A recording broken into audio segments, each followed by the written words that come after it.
Hello, welcome to another edition of Blind Eye Live. I am your host, Blind Eye himself, Hunter King, owner and proprietor of Blind Eye Media. And all of a sudden, my voice, that was a little weird. That feels better. So, a lot of stuff happened yesterday and today. A lot of big news is breaking. Mack is now a Los Angeles Charger. Big trade with Chicago. Just continues all the big trades. We've got till I think it's 4 p.m. Eastern Wednesday, so 3 p.m. Central, I believe, on Wednesday. Free agency starts. So, and trades will probably even be happening then, but you see a lot of major trades will happen now, and then free agency will happen, or the first wave of free agency will happen, and then maybe some more trades, some more decisions. Cowboys are making more cost-cutting news. We've got some news. Bobby Wagner made a very interesting tweet today about his exit from Seattle. As soon as the news was broken earlier this week, he said he thanked the fans, said Seattle will always be his home, but if anyone's been following the Seahawks the last 5 years, there's been a troubling theme with their star players, or just guys in general who've been big contributors there, and how they were treated on the way out the door. We'll get into that later. Deshaun Watson, grand jury decision was made today. So for people who are unaware, a grand jury is usually for high-profile cases, and typically, and they might, because I'm not like just the foremost legal expert. I know a little more about trials as they happen, but not always how they get there. But you have like a grand jury that decides whether or not to indict people, or whether there's enough information to take something to trial, so as to not be a waste of anyone's time, including the jury of said trial. Everybody, and this is the thing, defendants, which, in our society, a fair and expedient trial doesn't exist anymore. Nothing's expedient about the process. Not that things should take like a couple weeks, but, there's a guy just recently, like, he finally had his trial happen and finish. It had been 8 years since he was indicted.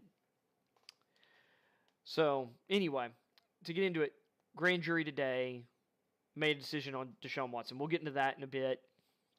I want to talk about the Khalil Mack trade first. We're going to put that in the middle of the show so we can start and end on higher notes than talking about a legal case. Got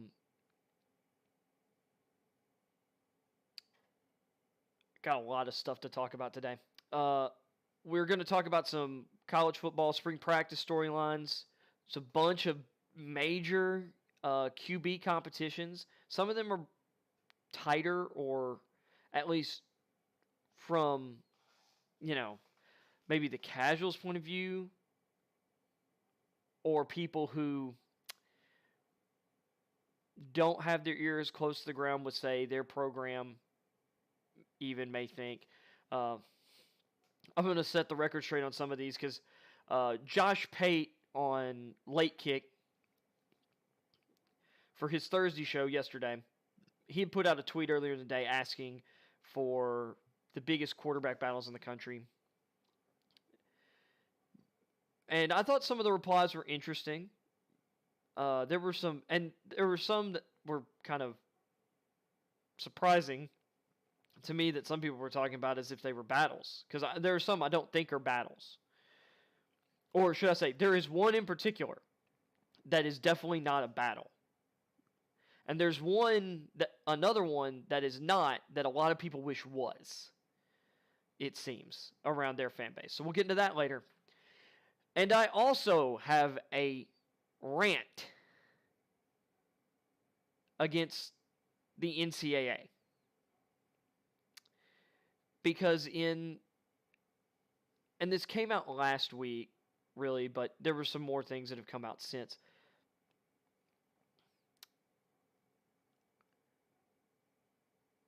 We had an opportunity this spring. Oh, well, we didn't. We didn't, because the fans aren't listened to. Players aren't listened to. The people who make college football go around, the college football world go around, their voice doesn't matter.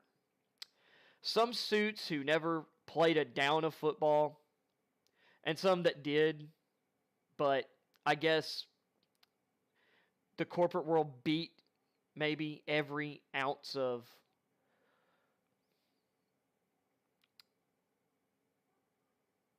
love of the game out of them. We'll get into that later, but there is going to be a rant because we could have fixed targeting. Not do away with targeting. Targeting does need to be done away with. And I'll get into that later, but we could have fixed the issue with targeting that we do have, because there needs to be a little bit of balance and recalibration with it.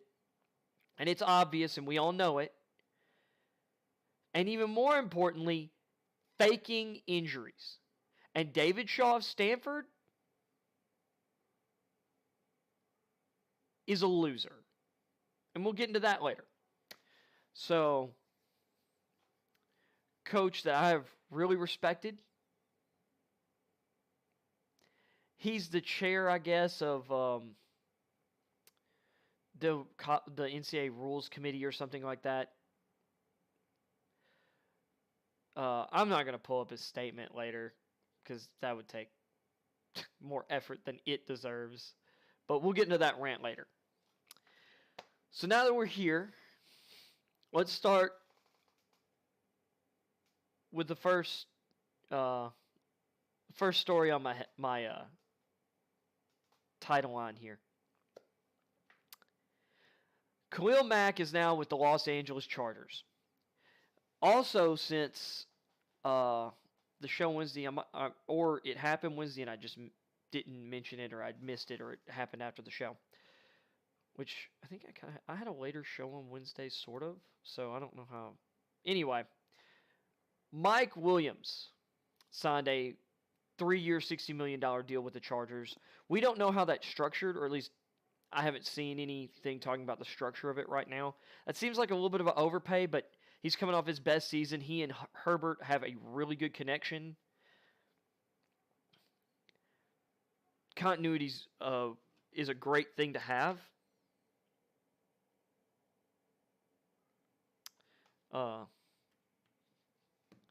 Continuity is a great thing to have on your team. So, sorry, that was my father. Mike Williams coming back, maybe a little expensive, but the guy's actually more athletic than people give him credit for. He's got some long speed. He's a little shiftier than people, or he's better after the catch than people give him credit for. This is a throw it, go up and get it kind of receiver. Nobody in the league since 2018, other than Kenny Golladay, has more contested catches than Mike Williams. And for a guy with Herbert's ability, he can maximize Williams's,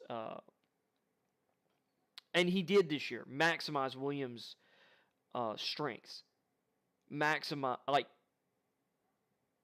He can just use him to the fullest extent of his abilities. I think Mike Williams showed marked improvement in certain areas this year too. I say you bank on that chemistry. Then they go out and they trade for Khalil Mack. 2nd and 6th round picks, 2nd rounder this year, and a 6th rounder in 2023 to the Bears for Khalil Mack. Some people are like, wow, didn't the Bears trade like 2 first-round picks for him? Yep, they did. And honestly, that trade involved some other pieces too. But Mack at that time was at the end of his rookie deal. Now Mack is still very much in his prime years, and he has dealt with a couple injuries in Chicago. But we're talking about one of the premier pass rushers of, well, arguably to a lot of people, one of the best pass rushers to ever grace the game in Khalil Mack. And you're going to put him across from Joey Bosa,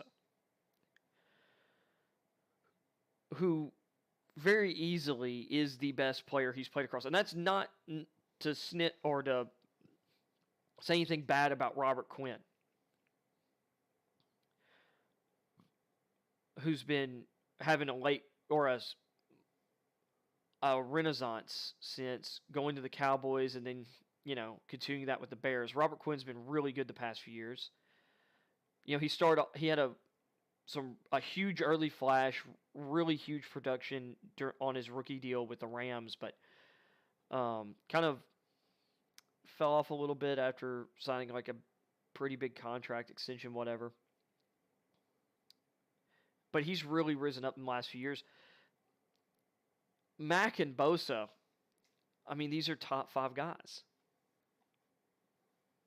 And when I say top 5, these are the 2 of the top 5 guys in the league, according to most people. At the very least, 2 top 10 guys. And they're going to be on either side of this front. Which this definitely signals the Chargers are not bringing back Uchenna Nwosu. And the Bears are in a rebuild right now. This team's not just going to turn to a playoff team right now, and they can get off Khalil Mack's contract, and they got another second-round pick this year. They don't have a first-round pick because of the Justin Fields trade-up last year. You take this. Maybe you would have hoped to get a first-round pick, but they weren't getting the 17th pick for Mack. No one was going to give up a first-rounder for Khalil Mack. I don't believe. If so, they'd have gotten it. This was apparently the best offer they got, I would imagine. So, and only a few teams can really afford to make a move like this. The Chargers are doing the smart thing. They're maximizing Justin Herbert's rookie contract. This guy, and his 5th-year option in a couple seasons will, definitely jump his price up, but still won't be near the top of the market at that point. And that's if they haven't signed him to a deal by that point. But they've got 2 years right now of very much extremely cheap value for a quarterback as good as Herbert, just like the Bengals right now with Joe Burrow. And they're maximizing it. Because this is what the Rams did with Jared Goff. The thing is, for the Bengals and the Chargers, they have better quarterbacks on rookie deals than Jared Goff was. And Jared Goff was, for a guy on his rookie deal, he was a really good quarterback once Sean McVay got into town. Sean McVay got the best out of Jared Goff. So, and the Chargers are still going to be players in free agency and the draft. They've got the ability to attack certain positions. They have some of their own free agents that I think they would potentially like to keep. But, Mike Williams was the big one. They kept him. I've been messing around with kind of like a mock draft. I've done a few, and I keep gravitating to certain players that I really like. I've done versions that how I think things are going to go, how I would draft if I was the GM at every spot with the board the way it was. And every time, Jordan Davis ends up with the Chargers for me. Because there's only a few teams that I would say can look at that or look at the interior line position or, like, say, the nose tackle position, and, in my opinion, justify going with Jordan Davis. Jordan Davis has immense talent. But there's a lot of people that would say that he, you know, he didn't show the pass rush potential. He didn't play every snap like he was, this kind of elite athlete. And Jordan Davis even has said as much in some interviews, or at least one interview that I've seen. So he acknowledges it, and you've seen the work he did to get down to cut 20 pounds from the playing season and do what he did at the combine. That guy has incredible potential. And a guy like Vita Vea, guys like Vita Vea and Daron Payne, who are both in the same draft class, both went top 15. So it's not out of the realm of possibility for Davis to go higher. But I don't see any of the teams up there jumping at that or at that type of player before the Chargers. And I just think it's a good fit.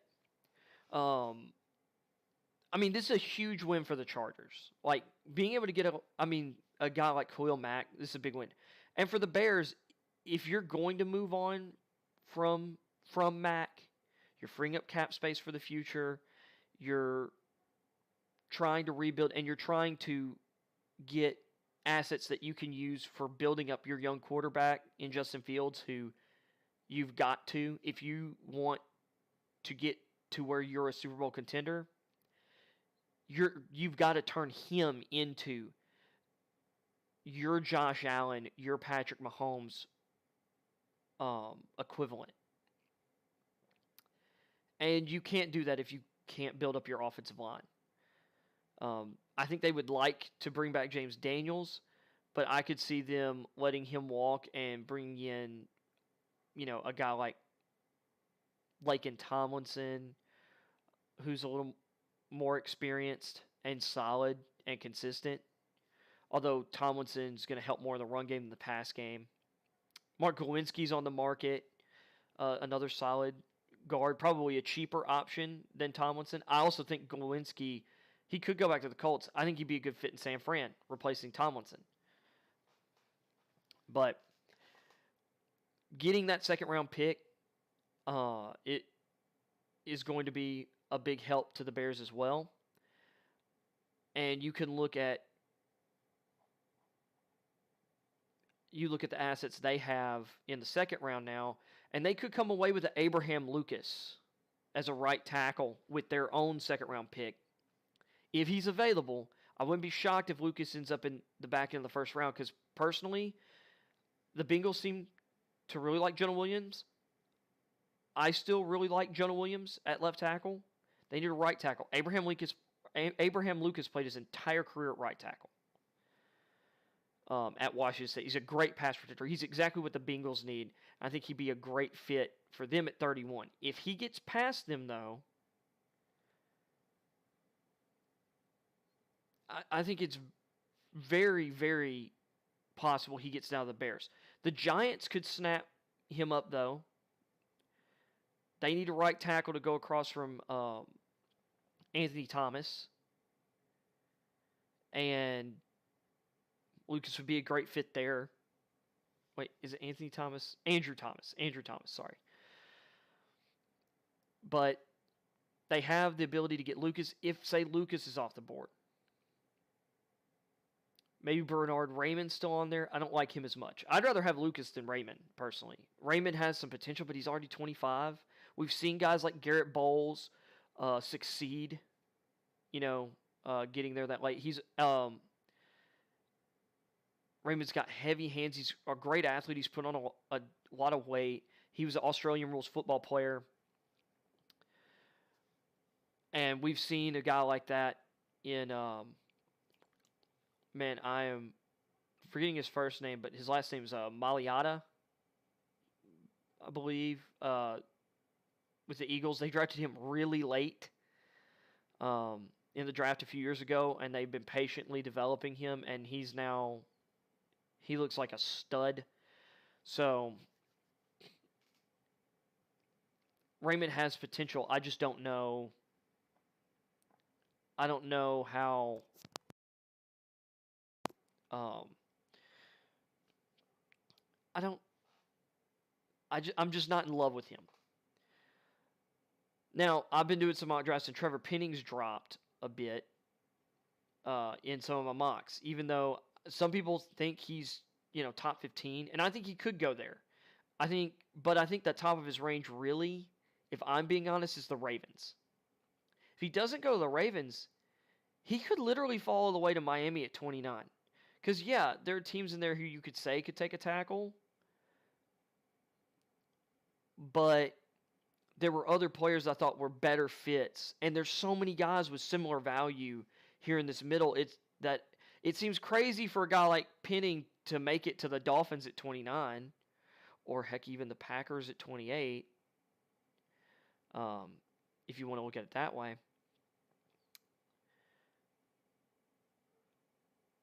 But if Penning drops to 29, that means that, heck, if he drops that far, the Bengals might try and move up to get him, which would help maybe Lucas get further down. Although then he might get drafted by the Dolphins, but I don't know. And there's a lot of interior guys in that second round range, which is the reason I talked about that scenario. For the Bears, say there's not a tackle that really fits the value proposition for them there, or like just a pure tackle. There are a lot of guys that I really like in that range. I am a lot higher on Zach Tom out of Wake Forest than a lot of people, so they might be able to get him later.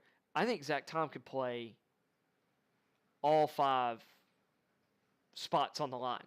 He's got exceptional arm length. He's got really great movement, and he'll really fit for a lot of zone teams,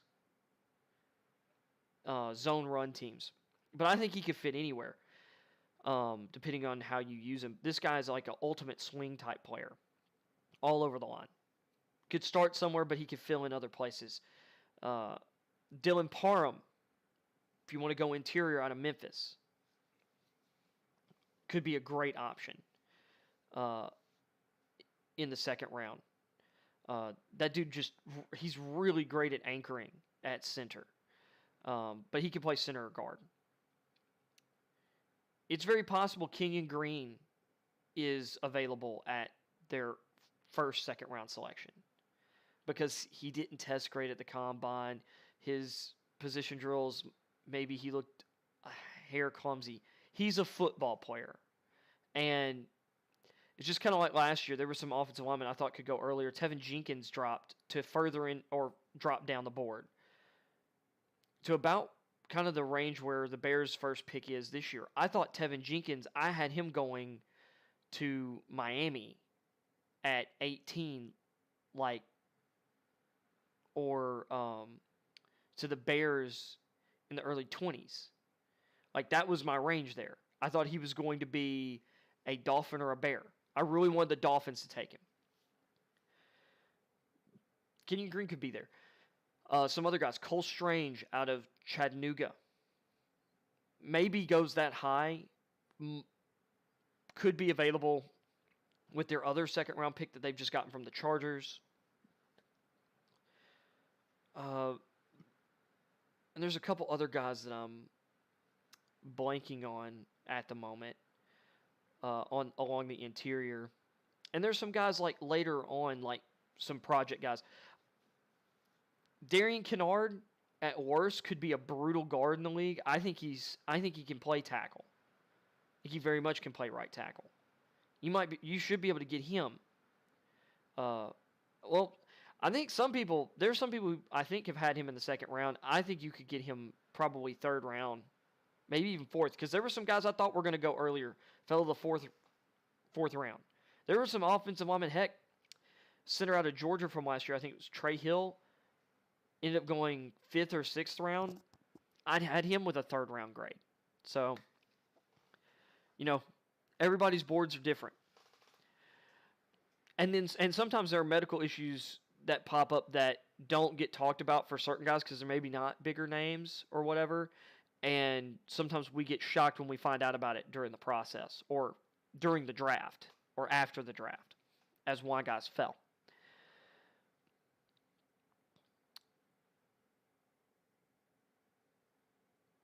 with that being said, I think the Bears got as much value as they could out of a trade for Khalil Mack. I mean, Julio Jones went for a second round pick last year.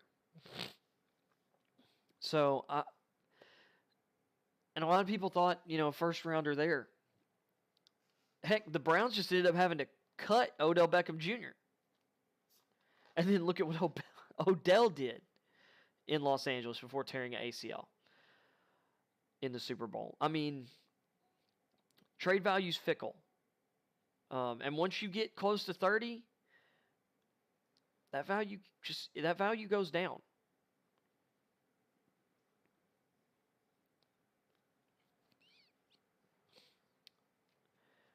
So, and Mack has struggled with some minor little naggy type injuries. It seems like some little something pops up every year lately. So, we'll see. I think this is a great move for the Chargers, and I think this was a good move for the Bears. If you're going to move on from Mack, I think they did about as much as they could to maximize the return, and a mid-second round pick and a 6th rounder next year. I mean, you could scoff at that, but that's a cheap contract to take a flyer on somebody who can work out. And the Chargers have had some late round picks work out. The Bears have had some late round picks work out. If you've got a good coaching staff, you're going to develop people. So, I don't know. I think if that was the best they had available, I think this was a move that the Bears had to make. And they still have Robert Quinn. They still have some other pieces on defense. And we have free agency. We don't know what's going to go down starting next Wednesday.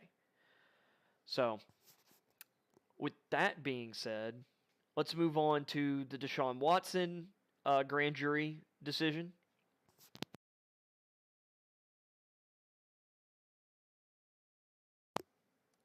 So, Watson, sorry, drinking a Dr. Pepper. So, Deshaun Watson, and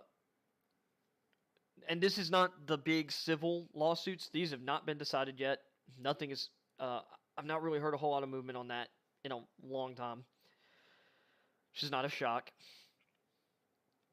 But there were finally a couple criminal complaints filed after the civil lawsuits and after people started prying in, well, why didn't, and there was some criticism levied by the attorney of Watson's accusers about why no movement had been made in investigating Watson, and they very, poignantly pointed out that no charges had been filed, so we had no reason to look into anything. No investigation had happened because they had never gotten a criminal complaint.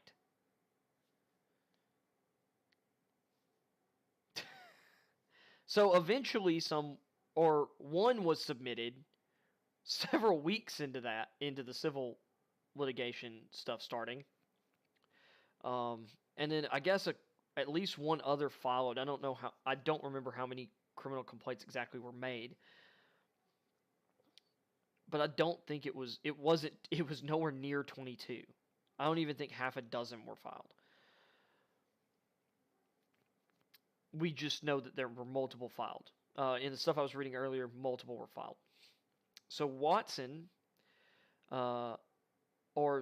grand jury had some decision, and there have been some sources with knowledge of everything going on, which probably means people who are getting fed information by Tony Busby's law firm is what I'm going to assume, because we don't know.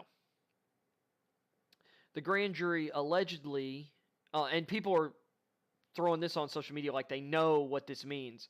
The grand jury only heard, or apparently there were 2 witnesses, or basically 2 of the accusers or witnesses were scheduled or were made available for this grand jury indictment, which indictment decision, like, for them to talk to. And usually, and here's what I know from asking some people personally and doing some research. For grand juries, very rarely do grand juries do witness interviews themselves. If they do bring people in, it's less to hear like some full story, and they already have the full story. They have the witness statements. They're going to ask for either clarifications or maybe some extra information.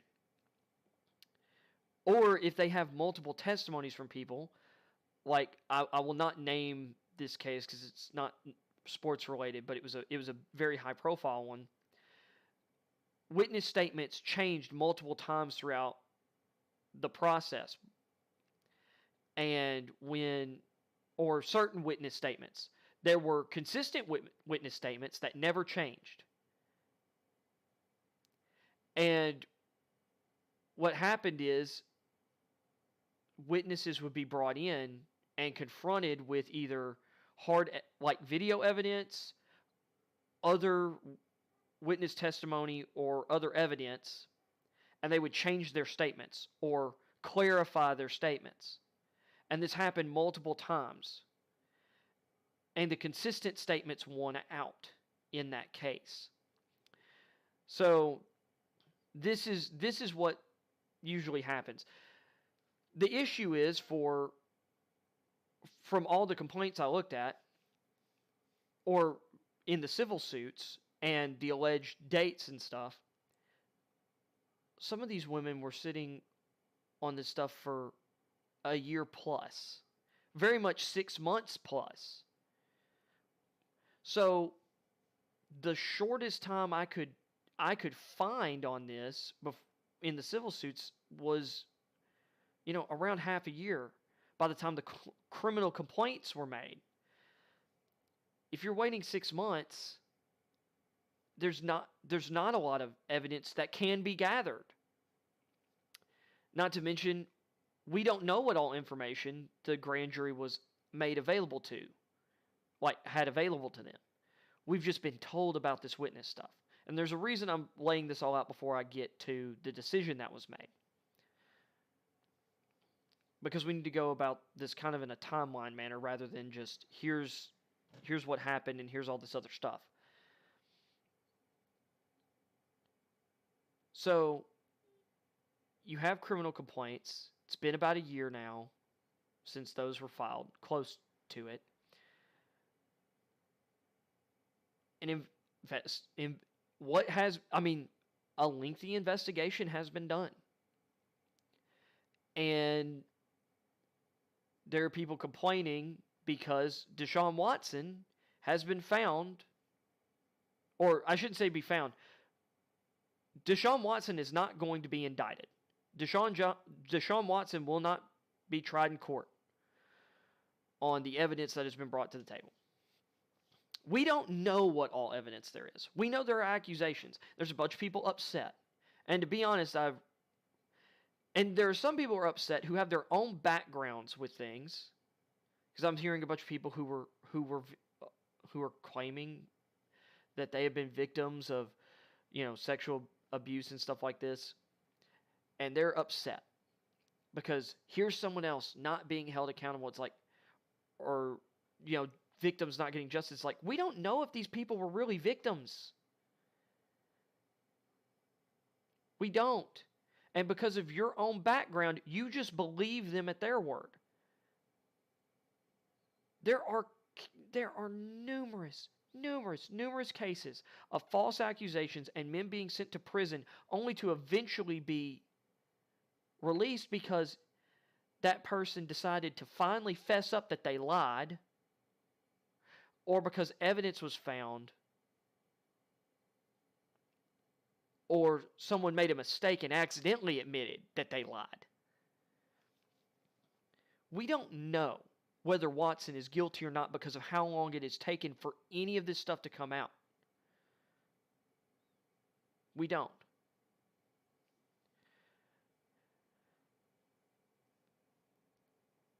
And if a grand jury, and here's what a grand jury is. A grand jury is, like, these are people these aren't just like a bunch of police officers and district attorneys deciding whether, charges are going to be pressed or not. These are people. These are people making this decision. Now, if I'm wrong on that, I would love to be corrected. But they sifted through everything, and they couldn't come to a determination that there was a case to be made against Deshaun Watson on the evidence they had. So, and I see a bunch of people screeching and hollering. Everybody wants justice, but everybody wants justice. But when things don't go their way, or they don't get the result that they believe is just, they get upset and they say the system's broken.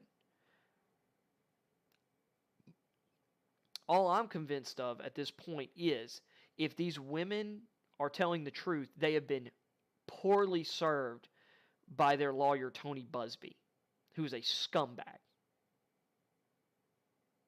He's a bad, predatory attorney. Because from all I can tell is he had women sit on this stuff for months.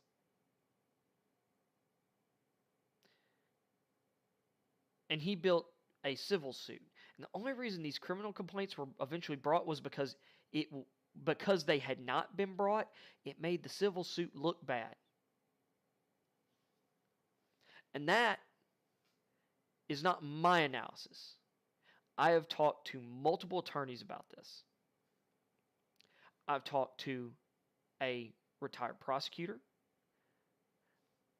I've talked to 2 defense attorneys, one who handles civil cases, and one who mostly handles criminal cases. They all had the same basic lockstep opinion that I just laid out there. And none of them have a high opinion of Tony Buzbee. So, with that being said, Deshaun Watson was not indicted today. And I'm not going to say, I definitely lean that I don't think these cases stand up against Watson, even if they are true. Watson's camp Watson's lawyer has openly stated, not which people, but has said that they have social media, text records, and other things proving that a number of these women not only were not, assaulted, but didn't even feel harassed or anything. And to go a step further, the proof is because they were bragging about it and had social media posts, at the very least, talking about how great the experience was, or on social media of working on Deshaun Watson,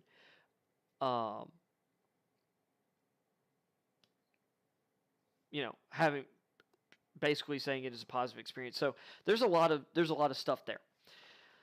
So we'll see what happens with the civil suits, but no indictment now. And I don't want to hear it from all these people. If you have a problem with the fact that you think Watson's getting away with it, blame the lawyer of the people alleging Watson did wrong, because he and his decisions from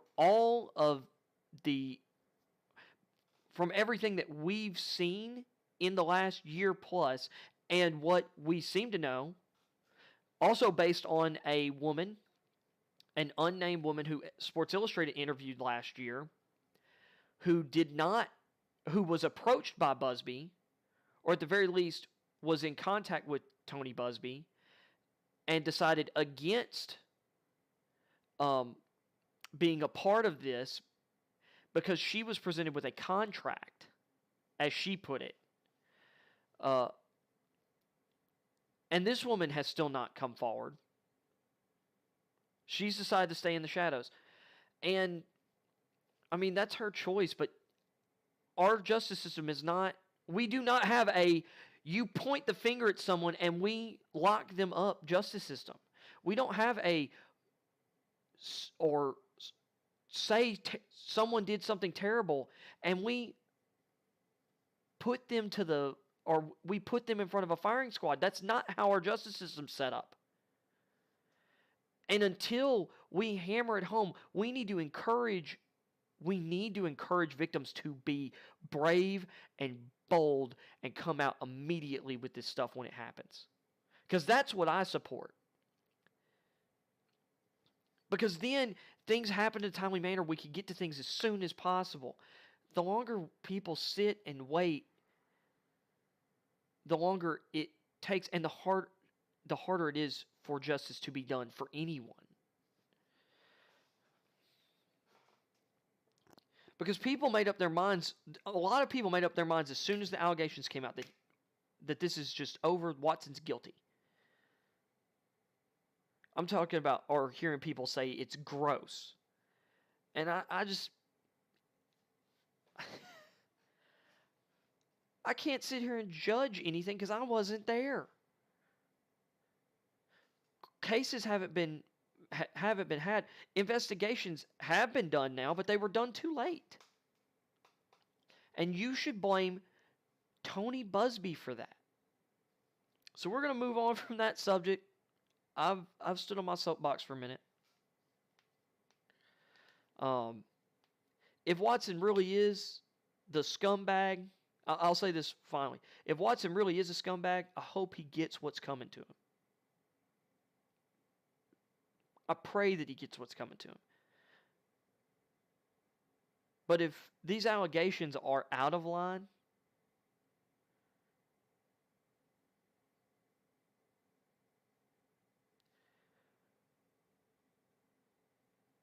I pray that the thing that people need to be asking for and praying for is that justice is done. Not what we think is justice, but that true justice is found.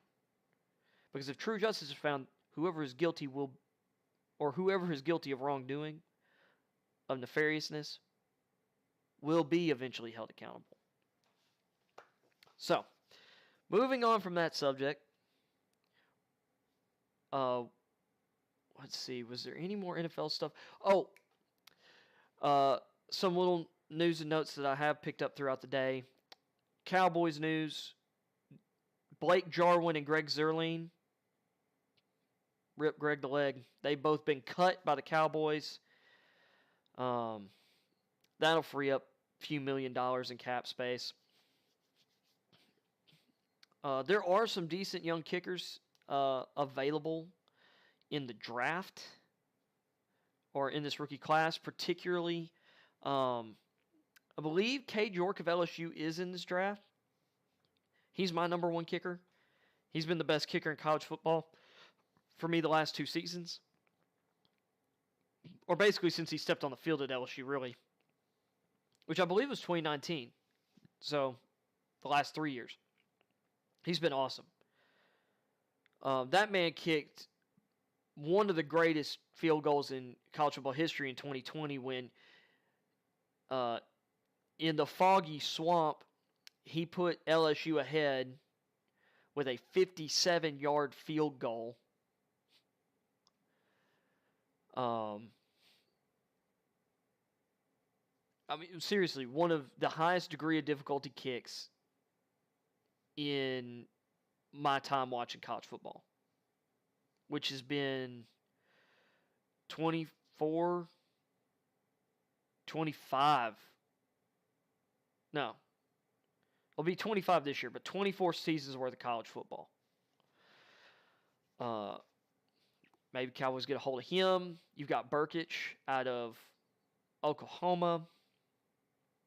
There's another kicker whose name I am blanking. Smaller school guy, but and then there's a plethora of punters. There's always a bunch of seemingly great punters lately, in my opinion. So Cowboys made those moves. We'll talk about this real quick. Talking about people getting released. So Tuesday evening, Bobby Wagner was released by the Seattle Seahawks. Well, he put out a tweet that I saw earlier today saying that he didn't even find out after 10 years with the organization and being, for a stretch of that, arguably the best linebacker in the NFL. He didn't even find out he'd been released from management. Now, that could, I didn't see anywhere where it clarified who. That could mean his agent. But you couldn't tell that man face to face that he was cut. And this is going into what I mentioned at the top of the show. We have 5 years now of guys leaving the organization who were key contributors to the organization and their best teams leaving on sour notes. And you do begin to wonder if that didn't play into Russell Wilson's frustrations the past few years. And I get, this is a business, but people, it's like, or these teams and their front offices use perceived loyalty. They use that stuff to, and they'll put things out there so that the fans are on their side or whatever. The teams kind of leverage, this view of player loyalty to the fans, like that part of the organization. But at the same time, these organizations should be loyal to the players and to the fans in that regard. They should treat Wagner with the amount of professionalism they expect Wagner to operate in. And at some point,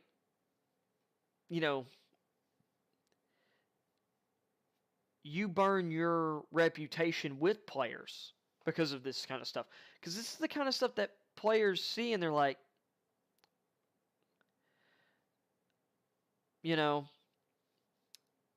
it's kind of a shock when fans find this kind of stuff out.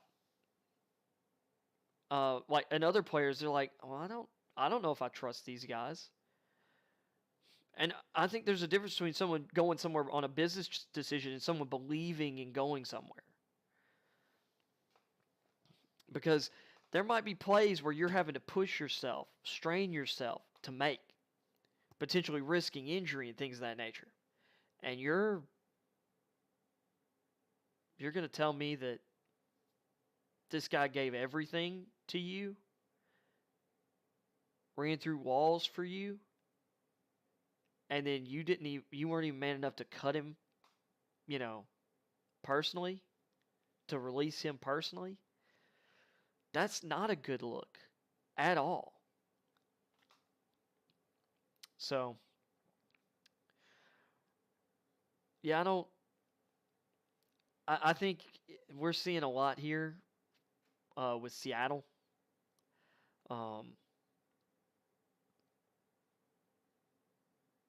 And it kind of shows a different view than, Pete Carroll talks about on podcasts and stuff about, leadership and this kind of players coach and da-da-da-da-da. It's real easy to be rah-rah, but it's hard to be the rah-rah guy who can't look you in the eye on your way out the door.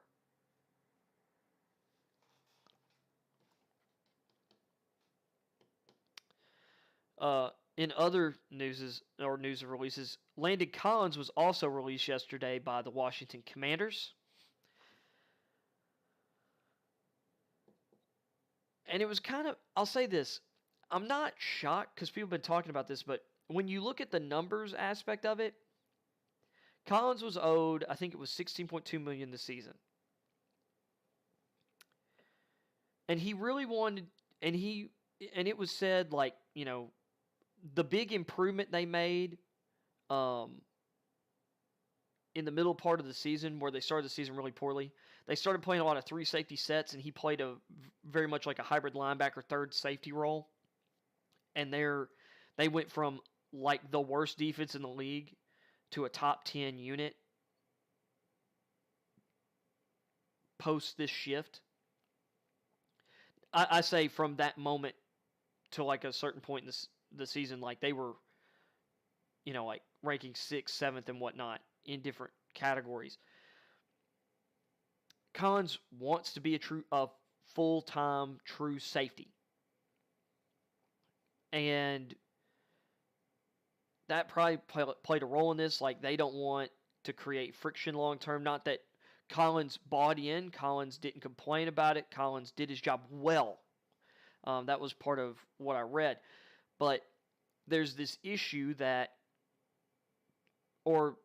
was the issue of, like, they wanted to restructure his contract and take that number down. Apparently they had like there was like 3 years left on the deal. And that he had signed. And so I think it was going to cost, they're going to save like $6.6 million, but it's going to cost them like $9.6 million against the cap. And I'm sitting here, I'm like, yeah, $6.5 million is great, but you could sign one really good player there with that money. Or maybe you just start saying, like, that's several draft picks, like contracts that we just freed up. I don't know. That doesn't seem like enough savings for a guy who is a solid player, like a really good player still. And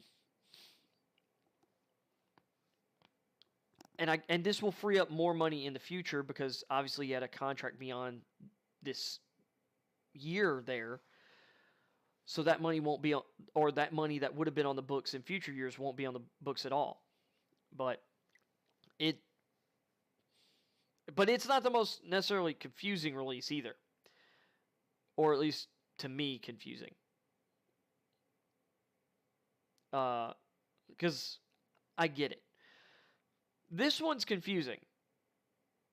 Not that I'm shocked because people were talking about it, but when I saw how the cap situation for it worked out.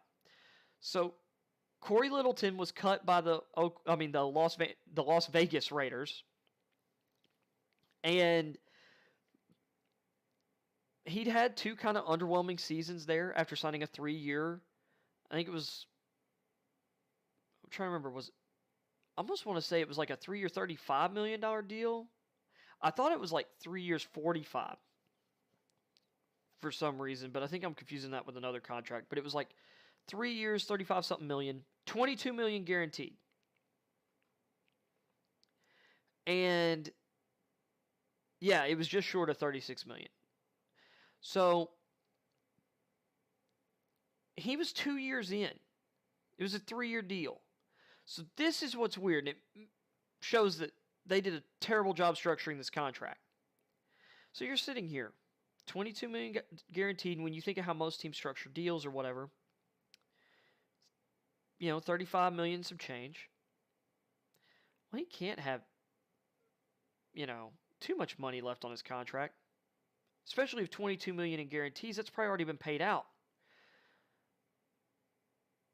Well, apparently they structured this and they pushed, I guess they did pretty much all the guarantees in signing bonus and something else or in bonuses beyond the guarantees. This guy had like $15+ million still left on his contract. That is basically guaranteed money that has to be paid out. They're designating him a a post June 1st release, which is going to cost, I think it was like $4 million on this year's cap, but like $11 million next year. I was shocked because I mean this is really poor contract structuring that was done by Mack and Gruden and whoever they had doing that part of the stuff for them, because they're more personnel than finance guys. Because I read that and I thought it was like, that has to be a typo. And maybe it is, and maybe they meant $4 million this year and $7 million next year, because that seemed like a big difference. And maybe it was $11 million total. And if that's the case, that makes a little more sense. But even then, from a number standpoint, that still meant you had $11 million guaranteed going money to be paid in the last year of the contract. Which basically makes me feel like then you basically guaranteed the entire amount of the contract. So I'm trying to figure out how that happened. Because that seems like really poor structuring by the previous Raiders regime, which they have a new GM and head coach this year. I didn't even really see how much money was being saved by this move, because I'm kind of like, if you're freeing up $4 million, or I mean, if there's $15 million left to be paid, you're not freeing up any space. You're just freeing up a roster spot at that point, unless there was just no money paid the first 2 years compared to the last one. I mean, it's really confusing to me. So at that point, I'm like, if you're not really freeing up money, which obviously that frees up money this year, but it's putting a lot of money next year. I'm kind of confused. I'd have just rolled with it, I think, if I was the team. Because seriously, unless that was a typo yesterday, $11 million is basically, you're looking at $35 million. That's basically the average amount of money he was supposed to make a year on the contract. That's... Otherwise, there was a typo and it was a $45 million deal, which, $15 million a season. But once again, if $22 million was guaranteed, you guaranteed a year and a half of. Most teams, they get the guaranteed money out of the way early on with the way they structure it. So in the back end, there is none, or there is very little guaranteed money. That seems to be the opposite of what the Raiders have done here. Bad business. Lucky for them, this is a great linebacker draft.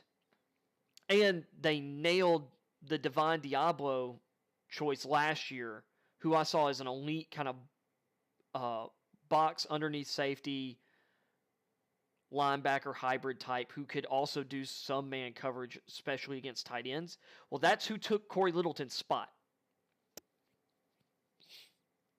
So this, from another perspective, regardless of saving money, this might be a good locker room move because this guy isn't your starter. And you have guys that you have ahead of him in the pecking order, and this guy's getting money and da-da-da-da. But Littleton goes on the market, and it'd be very interesting to see Littleton maybe go back to Los Angeles with the Rams, or go back to Los Angeles but join his former defensive coordinator. And before that, I don't think he actually played while Staley was the defensive coordinator there necessarily, but I know that Staley was on the staff there while Littleton was there. He could be a good fit for the Chargers in free agency. So, that being said, that's pretty much all the NFL stuff I have on my mind right now. We'll probably get into a lot of that early next week as we prepare for there's one other note with the Raiders. I remember it now. So they follow up cutting Littleton by locking down defensive end Max Crosby going into the last year of his rookie deal. Crosby signed a 4-year, $95 million extension, I believe. I'm remembering that right.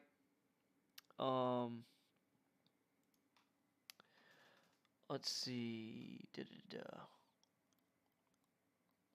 I'm not going to necessarily pull it up for the stream, but I am going to check real quick.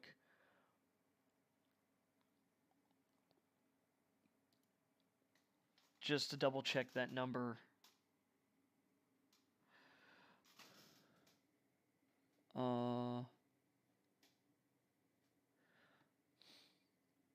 Actually, we might go through this stuff before I get into the college football stuff. So let me, because I'm seeing some more headlines that I did not see earlier.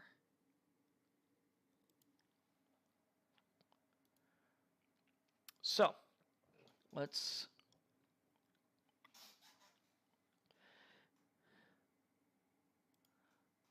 get this in frame here. So, Raiders lock up defensive end Crosby. Yeah, 4 years, $95 million. Which, remember, he has a year on his contract left, so some of that money is going to go into this year.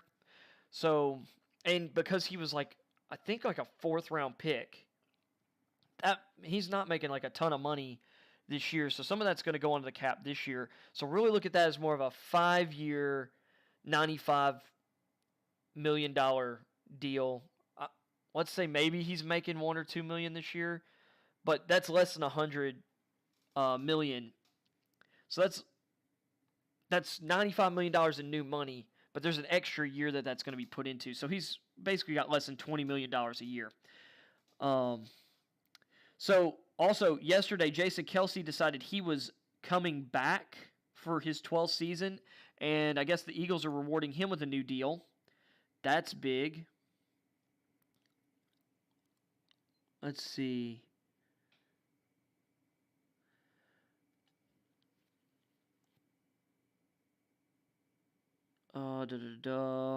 Sources: Bears releasing running back Cohen, defensive tackle Eddie Goldman. Would not be shocked to see Goldman end up in Seattle because his defensive coordinator and D-line coach have gone to Seattle.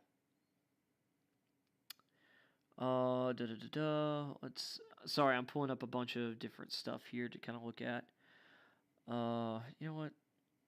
I mentioned they got cut. I want to see if it tells how much money the Cowboys saved there. Oh, Sterling Shepard got a new deal yesterday with New York. So he still had at least 1 more year, maybe 2 more years on his deal in New York. But he's been injured a bit. He was injured this season. He only played 7 games. Had pretty solid numbers. He was Jones's, when he was healthy, he was Jones's favorite target, basically. So I remember reading his deal is going to be for 1 year, and it's down, and it's been cut down to, I think it's like $8.5 million this year, or something like that. And then let's see here. So we'll start here. So Texans are signing linebacker Christian Kirksey to a 2-year extension. That signing worked out pretty well for them last year. It seems they liked the value they had him at. He had 93 tackles, his most since 2017. He's dealt with some injuries since his, peak in Cleveland, which was 2016-17. And a career high 8 pass deflections in 13 games, 12 starts. His first with the Texans. A 3rd-round draft pick in 2014. Kirksey spent his first 6 seasons with Cleveland Browns, and then 1 year with the Green Bay Packers before joining the Texans on a 1-year, $4.5 million deal last year. So we don't know the money. I have a feeling it's probably not an excessive amount of money. Wait. I'm trying to figure out. Okay, yeah. So that's where I'm at. Let's see. Philadelphia Eagles make Jason Kelce highest paid center with a new $14 million deal. I'm assuming this is like a 1-year deal. Yep. 1 year, $14 million contract. The contract is structured similarly to the $9 million deal he signed last year.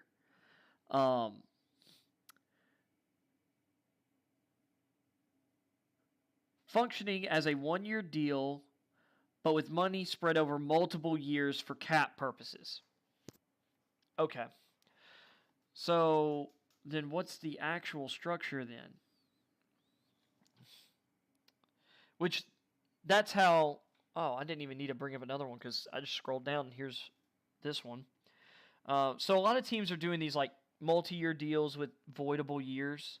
And that might be how the Littleton deal ended up with so much money in the back end. That's how the Raiders could have done it. Some teams do that more wisely than others, though. So they about $5 million freed up by cutting Zerline and Jarwin. That's about what I expected out of that.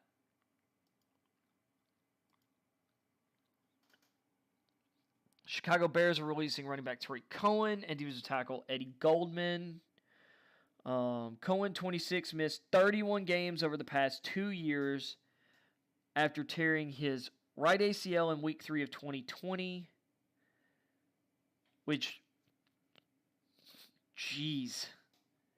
Next week, $2.5 million of his $3.9 million base salary would have become fully guaranteed on the 3rd day of the league year. So they cut him. I'm not shocked by that. Chicago is also releasing veteran nose tackle Eddie Goldman. Goldman had 2 years remaining on his contract and was set to hit free agency in 2024. The cost-saving move creates $6.66 million in cap space. And there are a number of like nose tackle types in free agency and this draft. So that tends to be a position that people, don't spend a lot of money on. So not a shock move.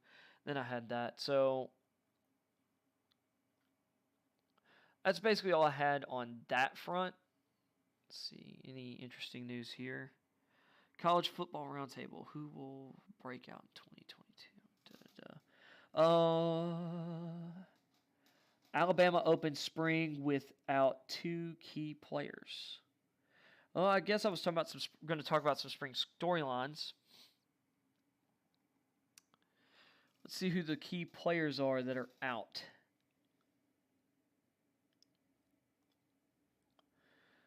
Because of injuries, so center Darian Delcourt. Yeah, I wouldn't be worried about that. And Ja'Cory Brooks. They recover from injuries. Delcourt started 11 games last season. Yeah, those guys are going to be fine. They'll have all of summer practices. Brooks looks primed to be maybe their best receiver going into the year, not named transfer Jermaine Burton. That wouldn't shock me at all. And then you also have Delcourt. Delcourt's already started. I think he's going to be fine. So with that being said, kind of some storylines. Alabama and Georgia probably are the favorites to be the 2 best teams in the country again this next year. Both are returning their starting quarterbacks. Heck, one of the storyline thing I really wanted to get into is mostly quarterback battles. And I guess we'll start. Alabama has one. It's just probably for the backup job. With incoming freshman Ty Simpson and last year's backup, I believe his name is Milko or Milno. I think he was a freshman last year. Simpson's a highly touted recruit from Memphis, Tennessee. Yeah, I believe it's Memphis, Tennessee. Very least from the state of Tennessee. I love the Vols quarterback that we got, Jackson. but Simpson's an in-state guy, so you kind of wish we were getting the in-state guy. Simpson's also higher rated.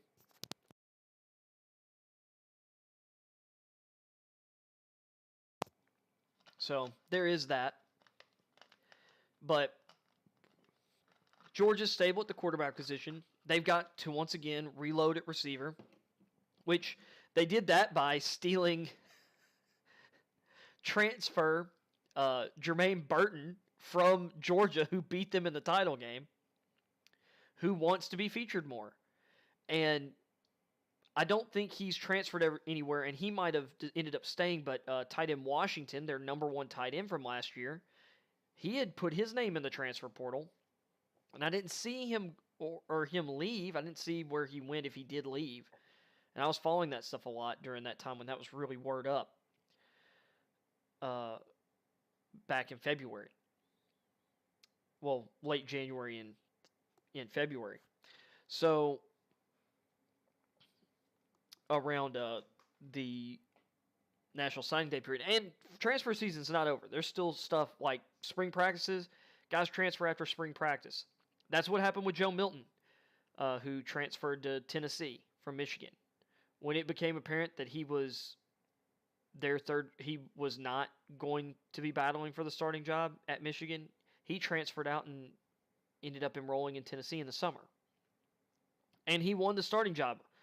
Unfortunately, we should have gone with the guy who had won spring practice, which was Hendon Hooker all along. We'd have at least one more win on our schedule. We'd have beat Pitt if Hendon Hooker had started. But Milton's a crazy physical talent. He just doesn't know how to rein it in. Doesn't know how to control it. So, back to it though. Alabama had lost a number of corners. They've got some young guys who are going to step up. Got a big name transfer coming in. And they had another phenomenal recruiting class. And ended up snaking away one of A&M's top commits. Guys who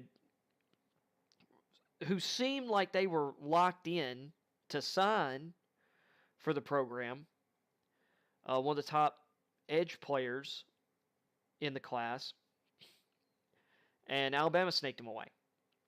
So, or by the February deadline, or the February signing deadline. So,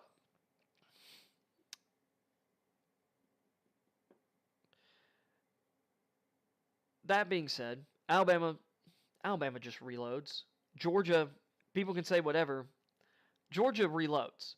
Georgia is reloaded. They had an elite recruiting class this year. They've been having them. Everybody's talking about all these guys that have left. Here's how good they were in 2021. Off their 2020 defense, Jermaine Johnson transferred out of the program to Florida State. Their defense was arguably better in 2021. Well, I think it was better in 2021 than it was in 2020.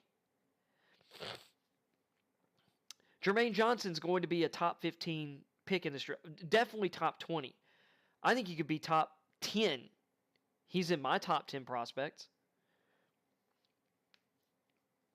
At the very back end, but I'd say he's a top 15 player. I don't think he gets past the Eagles' second first-round pick at pick 16. I think that's his floor. So, the Eagles have back-to-back picks, so they have 15, 16, and 19. I definitely don't think he get past the 19th pick. That got transferred away. Here's the other crazy thing. Everybody, just about everybody I'm seeing talk about this stuff, talk about prospects and things, everybody's hyping like, man, these Georgia defenders. He's not even considered none of them these guys are considered the best player on Georgia's defense from this year. Devontae Wyatt, Jordan Davis, everybody else will tell you, the coaching staff will tell you, the best guy is Jalen Carter. He's not draft eligible this year. So he's still there. Everyone's like, yeah, they lost all those linebackers. They lost Monty Rice last year. Great linebacker. They're fine. They've been reloading at these positions. They lost Roquan Smith and another starter 1 year. Or I mean, a few years ago.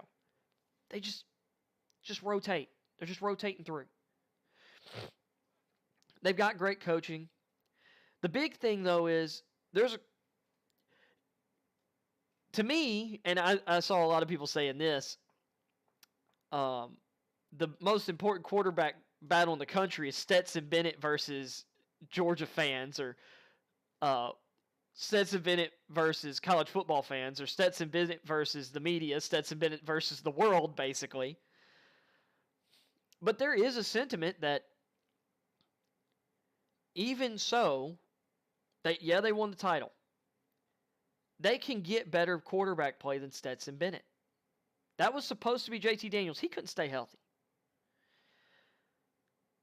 But they have some guys down there.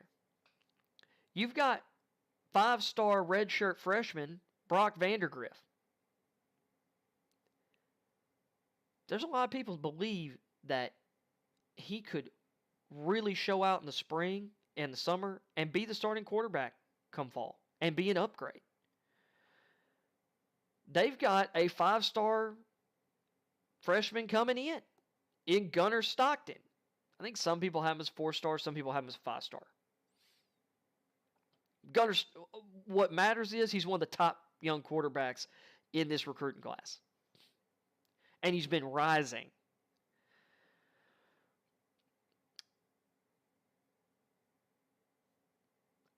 And he could be involved in this quarterback battle too.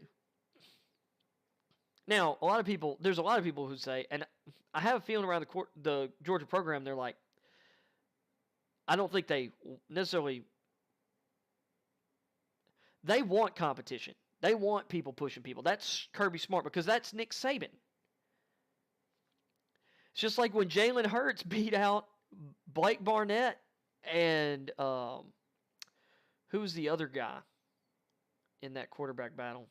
He'd been a backup for a couple years. I think he was just like a sophomore redshirt, and he had been a 4-star.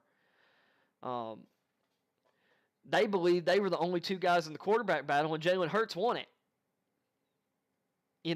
during the USC game. And Hurts was a 3-star guy, I think. And then Hurts got him to a national championship.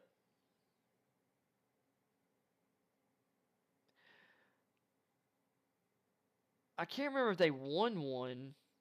Well, Hurts got them there and they lost. Then he gets them there, and Tua Tagovailoa wins the game for him in the second half and overtime because Hurts wasn't getting it done. Hurts was like, what was it, 25-2, 26-2, something like incredible as a starter.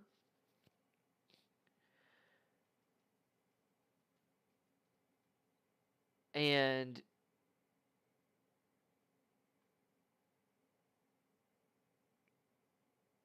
I'm trying to remember here, because their only losses that are under Hurts, I think, were Clemson in that first national title game, and then to Auburn in the Iron Bowl. I believe, I'm trying to remember which. I think that was the loss. I might be wrong, but I don't think I am. And that might have been the Kick 6 game, but that might have been after Kick 6. Anyway, sorry. Tua Tagovailoa takes that job the next year. A lot of people are like, yeah, Tua, but da-da-da. Saban doesn't care. And now Tagovailoa was a 5-star or quarterback recruit, or a high-profile quarterback recruit. If he wasn't a 5-star, he was a really high 4, but I'm pretty sure he was a 5-star. So there were those things where people are like, the high-profile guy is going to eventually win. Tagovailoa is the better quarterback. I think he's still the better quarterback. I don't care what people say about whatever. Saban doesn't care. It's about winning. It's about who's better right now. Not who was, not what you have done. It's what you can do and what you will do. And Kirby Smart's that same kind of guy. And I think, to some degree, I think it sticks in Kirby's mind what he could have had with Justin Fields. Because there's still people who question that whole Jake Fromm thing. And there's a lot of people that, of course, Bennett did get them the title. And there's still an argument that Bennett isn't as good as Jake Fromm. But Brock Vandagriff and Gunnar Stockton definitely have better or higher ceilings than Bennett. It's just, how good are they? I don't think Stockton has a chance at winning that job this year unless he's just really lights out. But he could be. Brock Vandagriff could be super lights out. Now, it wouldn't shock me if some stuff happens this year. If Bennett, even if he wins the starting job, ends up not finishing the year as starting quarterback. But we'll see. Stetson Bennett has deserves to start off in the number one chair and deserves the deference that comes with that at this point. But Kirby Smart loves competition, and so does Stetson Bennett. Stetson Bennett loves competition. He'll compete, and he will not complain. Some other big storylines. You've got a bunch of big quarterback competition, because to me these are the biggest storylines. We just talked about Georgia defending national champion and how it seems hilarious, but there could be a quarterback battle there. And them, reloading on defense, what have you. And offense, for that matter. Losing Jermaine Burton to transfer is a big deal. George Pickens is gone to the NFL draft. I think he made a little bit of a mistake there, but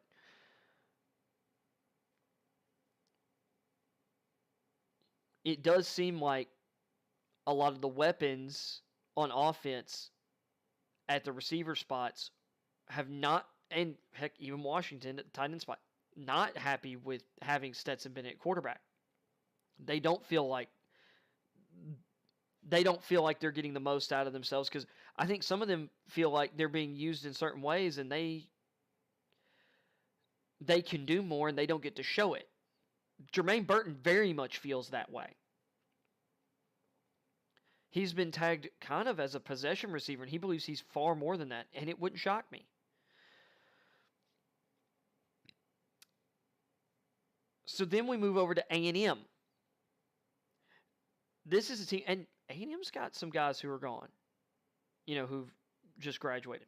But they've got a bunch of guys they really love that have come in, and some guys that who are behind some guys they believe are ready to step up as well. And they've got the best quarterback room Jimbo Fisher's had down there. They think Connor Weigman is the best quarterback in the country. That's out of Jimbo Fisher's mouth on Late Kick back in December during early signing day, or right after it. They believe they have the best quarterback that was available in the country. And he said that, and he's talking about Quinn Ewers, who went to Texas, because there were some rumors that A&M was in. A&M really wasn't in for Ewers, because they had Weigman. When they knew they had Weigman, they dropped out of that. Didn't need him, in their view. Max Johnson also, not long after that, transferred into the program out of LSU. I think he is arguably the most underrated quarterback in the country. Extremely talented guy. And a competitor. I really like him. I think this was a great get for A&M. And let's not forget, before he suffered a season-ending injury early in the season, Haynes King had won the job last year over Zach Calzada. And a lot of people are really high on Haynes King. This is going to be an interesting three-way battle. Because Weigman might be the best of them, but he might not be quite ready. There might be some things that he can learn and sit and maybe learn some. They can train up his mechanics for a year and some other things if they have things they want to correct or fix with him. And get him super familiar with the offense before throwing him out there. If Johnson and King, end up beating out Weigman, if they can keep both of them in-house after the competition, they could redshirt Weigman. But that's going to be an interesting battle. There's a lot of people who think Johnson right now is the favorite. I'd put my hat on that one. That's who I'm expecting. I honestly am expecting to win out because I think he is a great college quarterback and has pro potential for sure. And I think he will be able to show it at A&M. But don't rule out Haynes King. There's a reason he won the job last year, and there was a lot of excitement about Haynes King last year. And really, if I'm looking at Weigman, I see why Jimbo loves him, because to me, Weigman looks like a better version of Haynes King. But all these guys are dual threat guys. All these guys have plus mobility. All these guys can make plays in the designed run game. And they can sling it. A&M's got A&M's got a battle on their hands, and it's the difference between 8-4, 9-3, and SEC and national title aspirations, contention. Because Calzada did beat Alabama last year, and he played hurt a bit, and we're going to talk about him in a minute. And he's really toolsy, and he's tough. But it seems very clear that A&M felt like they were playing with their second-best quarterback last year. And they value Weigman higher than Calzada, it seems, by a mile. And they were excited about getting Max Johnson in the door. To me, that tells me that Haynes King, Zach Calzada battle wasn't really that close.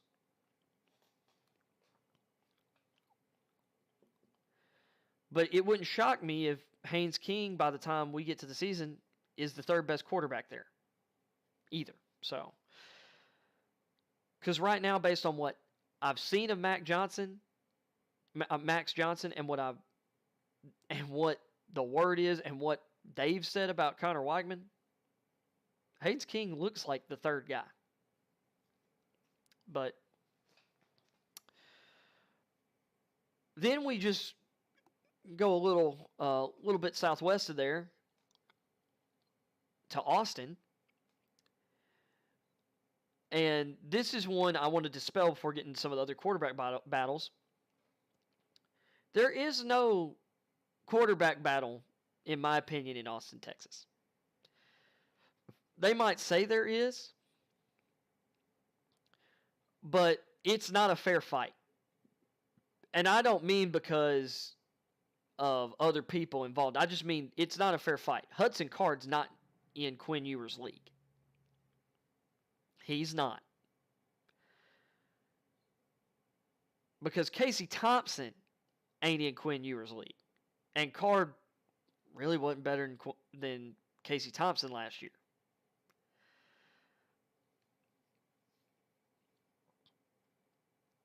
Quinn Ewers is going to be the starter there. Period. You can chalk that up already. If there is a battle, it's a battle in name only. What that is, and what I'm expecting to see by the end of spring and through summer, is that if there was a contest, that contest ended in a bloodbath. and only one man's blood's on the ground. To get a little colorful with my language. Then we go up the road to Oklahoma. I think things are going to be very interesting there. They've got some. Brent Venables was able to keep a top 10 class together, which I believe is the second best class they've had since Bob Stoops left or retired at OU.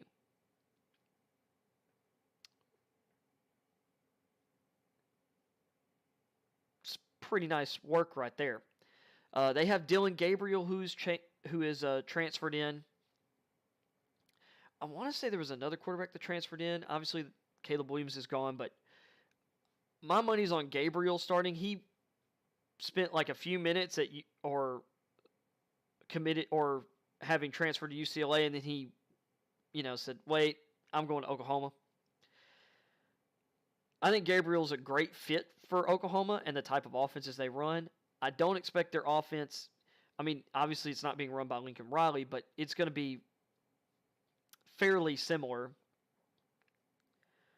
to what you would expect to see from Oklahoma or Clemson, or kind of somewhere in between the two. Gabriel can play that offense. And Gabriel was a stud at UCF. So I think that's going to be your OU starter next year. But there is going to be a battle between all the quarterbacks there. But I think Gabriel's going to win it. USC's Caleb Williams. I don't think there's going to be too much fighting there.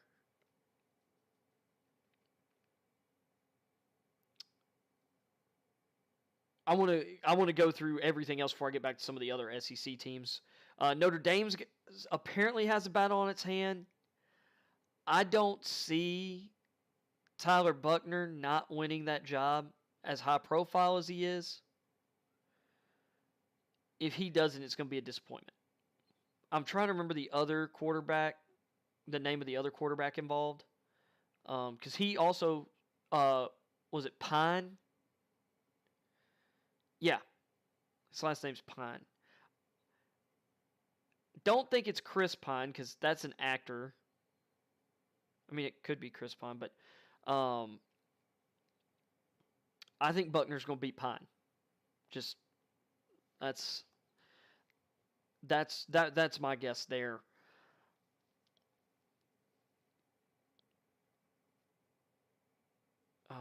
Sorry, there's so many of these to get through. Oregon's going to have a quarterback battle on their hands, like they did last year. Because last year it was between Anthony Brown and freshman Ty Thompson, I think he was a true freshman. Maybe he was a redshirt freshman, but Ty Thompson was the young upstart who some people, though, felt like he needed a year of seasoning, and that turned out to, I guess, be true because Oregon went with Anthony Brown. So Thompson's going to get another shot this year, and he's going up against Bo Nix. Now, there's been some hype since he went out there that, like, some people were saying, like, Bo Nix is, like, a Heisman favorite. I'm like, we don't know what Oregon's offense is going to look like with their new coaching staff. Bo Nix played with some really good talent down in Auburn, played under Gus Malzahn. And you could say, for better or worse there, but Nix had some highs at Auburn. He had some lows too. I'm not convinced that Bo Nix, going to Oregon is just all of a sudden he's going to be in so much better situation that he's going to really pop. He could be in a better situation he was in last year. That's definitely not what I'm saying, but I wouldn't just chalk it up that he's beaten out Ty Thompson yet. And I don't think either of those guys is going to be a Heisman contender. Now, I could be wrong. We'll see. But there is a battle there. I would lean Bo Nix because of the experience. But that's going to be more of a fight than a couple of others I've already named. Texas, by the way, was the one I'm like, at the start of the show, I'm like, This ain't even close, people. Then we're going to go to Penn State. This is the other one where people seem to really want this to be a battle. I don't think it is. I think this is Sean Clifford's job. But 5-star Drew Aller, who there are some people who believe he is the best quarterback out of all these recruits this year, out of all these true freshmen.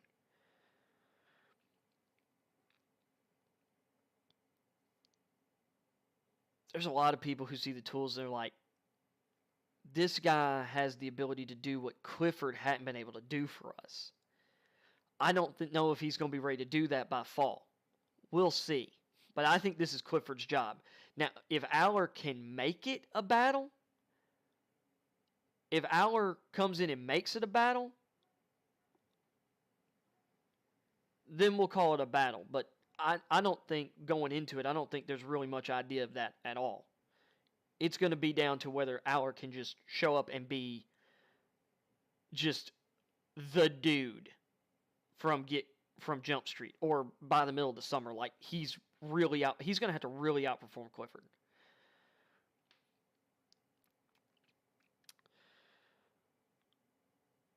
North Carolina's got a battle as well between May and Criswell. Criswell was a 4-star guy in this year's class. He only played in 3 games last year, his senior year of high school. Some people really like him. The North Carolina staff seems to think that both he and May are really talented, and they have 2 guys who they are comfortable with. They believe the baseline for both of these guys is solid. So it's going to be about who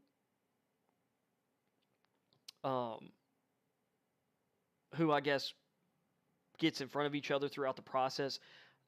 Most people's money's on May. There's some people who are high on Criswell, but most people very much think that May is the guy there. Then you've got Michigan and Clemson are really interesting because you've got the battle of Cade versus JJ in Michigan and Cade versus DJ at Clemson, and they're similar and different.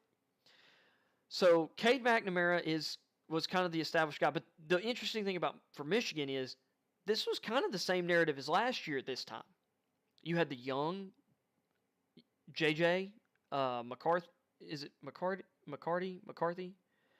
Anyway, you got JJ, who's got tools. He definitely has the higher ceiling. But Cade's got experience, and Cade's experience won out. But you saw early in the season that it was very ball control, and Michigan really started to pop. Now, when they really opened up, that first game that they really opened up was against Michigan State. They ended up losing that game. But it wasn't really because of the offense. But down the stretch, we saw some of JJ. And we saw him a bit against Georgia. And he's more athletic than McNamara. And he's got that higher ceiling. But a lot of people went into last year saying, Cade's going to get the job.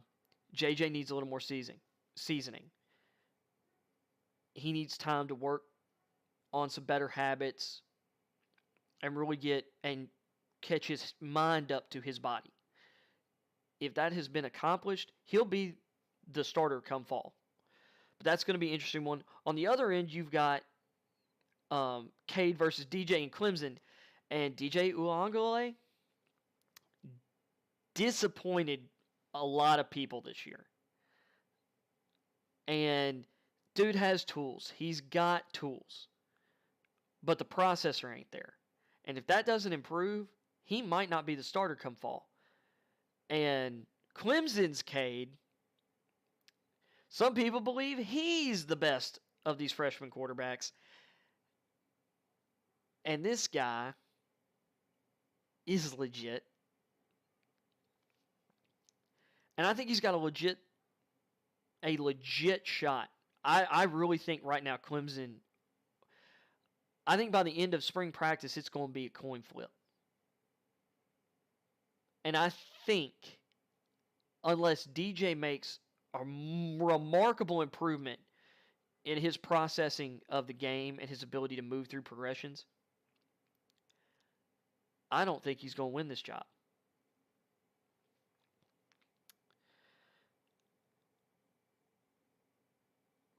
So, out of all these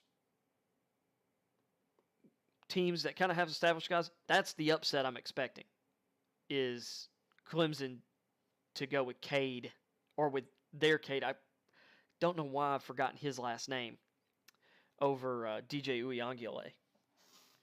And there's my daily bot. Howdy, howdy. Thanks for supporting the stream.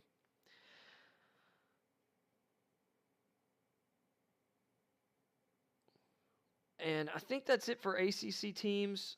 Keaton Slovis is going to be the starter at Pittsburgh. There's not really going to be a battle there. Wake Forest returning Sam Hartman. I think Miami is going to roll with their quarterback who finished the year for them last season over De'Aaron King, which De'Aaron King's not at Miami. I just mean the guy who came in. Let's see. So then we've got Florida. Emory Jones, he tested the portal waters. I guess he didn't get much bite or ended up really liking Billy Napier. Whatever. Emory Jones still at Florida. And Florida fans are like, great. Cool. And there's kind of a three-way battle there expected between Jones, Anthony Richardson, who's coming back, AR-15, and and Florida fans want him to be the guy. I think he's dealing with an injury, though, right now, so I don't know if he's practicing right now for the Gators in spring practice. And I would need to bring up the other young quarterback's name. Oh, yeah, I remember. He transferred in. So Jack Miller is basically walking in, who has transferred from Ohio State. Miller is going right into the same situation he was at Ohio State last year. There was a 3-man battle at Ohio State, and he chose, after not winning the starting job, to leave. And Miller was a high-profile quarterback recruit.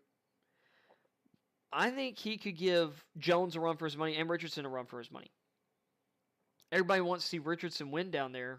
We'll see. I don't think Jones wins. I really think this is going to come down to Richardson and Miller. And it's going to be interesting to see how, depending on how things sit at the end of the spring, if one of those guys transfers out or not.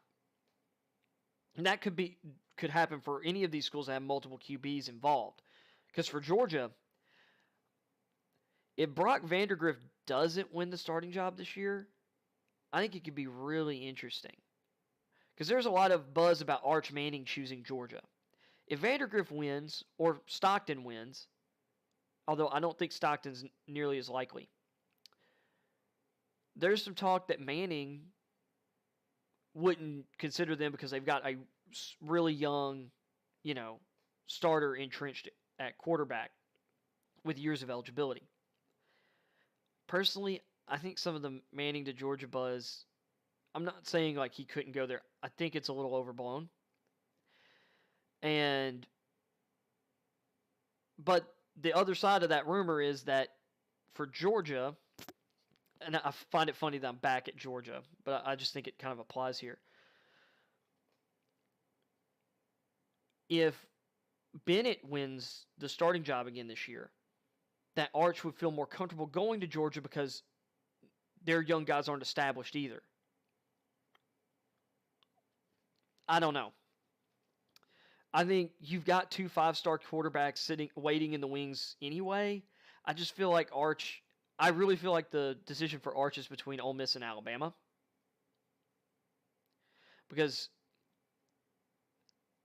at this point, Ty Simpson ain't, unless Bryce Young gets hurt, Ty Simpson nor the other guy are getting on the field at Alabama. And Bryce Young will be gone after this year.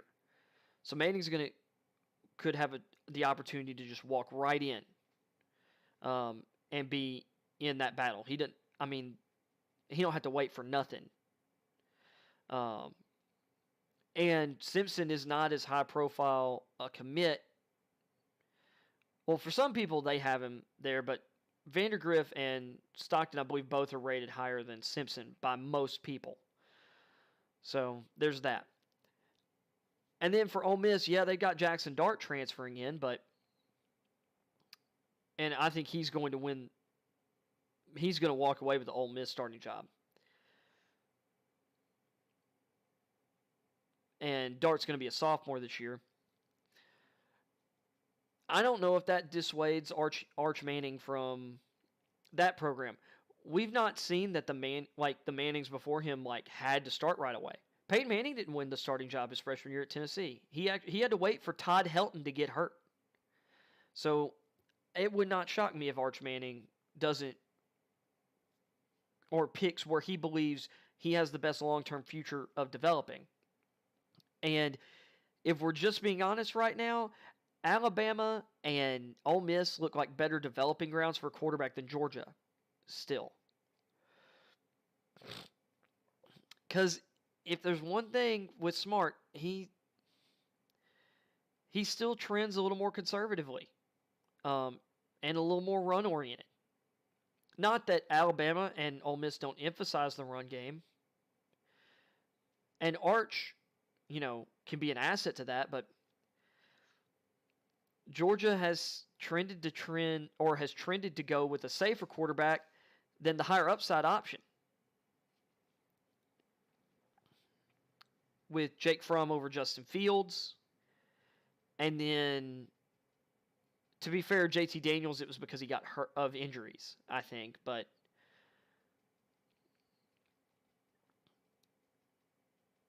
I'd argue that Tennessee has a better shot at getting Arch Manning than Georgia does. And I don't think we got much of a shot. So,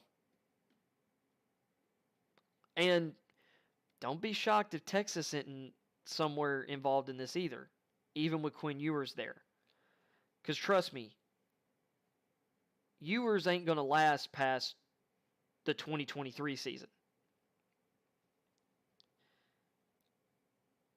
I don't see that happening. I think Ewers is going to be a stud.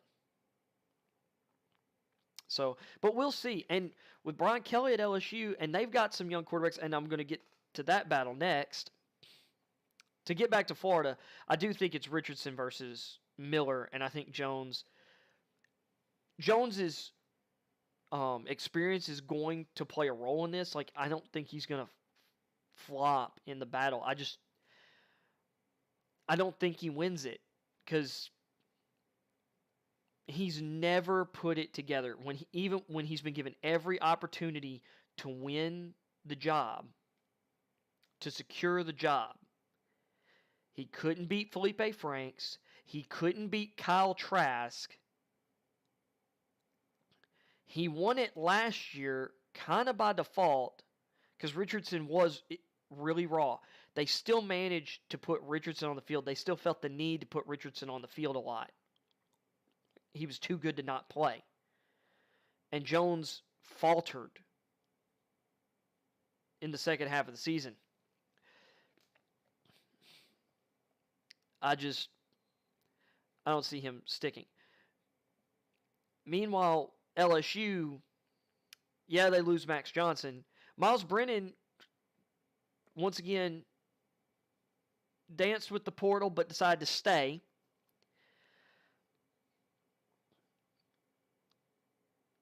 And we've seen Brennan be a really good quarterback. His problem has been staying healthy. They just had Jalen Daniels transfer in from Arizona State. I'll say this. His teammates at Arizona State didn't seem too broken up about it. some of them, and a lot of the word is, and from some video I've seen, a lot of them were totally cool and maybe even happy to see him gone. That's not great if you're a quarterback, because it's like you're the leader everyone's looking to. People can't rally around you. If people don't want to rally around you, that's an issue. That's the kind of stuff that can keep an elite talent from getting over the hump. That was a criticism of Jay Cutler. That right now is a big question about Kyler Murray and Carson Wentz. So,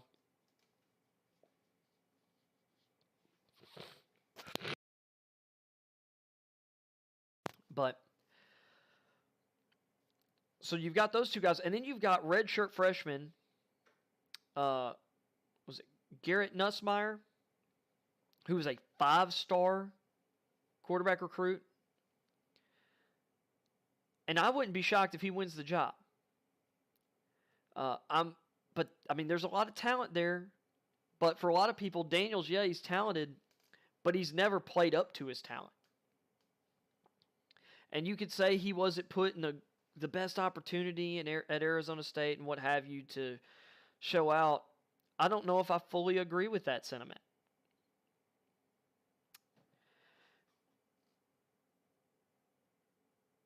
And I certainly believe that what I've seen out of Miles Brennan, I think he's a better quarterback than Jalen Daniels. And I think Nussmeier is the most talented of the three. I just think Nussmeier's is the most talented and highest ceiling quarterback of three. And people talk about Daniels like this amazing ceiling. I'm like, I think he's really skinny, and I don't think he has the brain that a lot of other quarterbacks have. And I hadn't really seen that out of him. And he's super inconsistent. So I'm going to say this one comes down to, and there's also this way of ingratiating yourself with your teammates. For everything I've heard about Miles Brennan, guys really like Brennan. There were a lot of players in the locker room that were really happy to hear that Brennan was staying. We'll see that about Nussmeier, but I've got some positive stuff about Brennan. Heard some negative stuff in that department about Daniels, and that does factor into all this.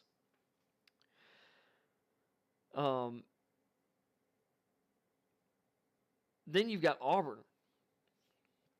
TJ Finley's still there. And this battle A&M might be the overall most important one in the country.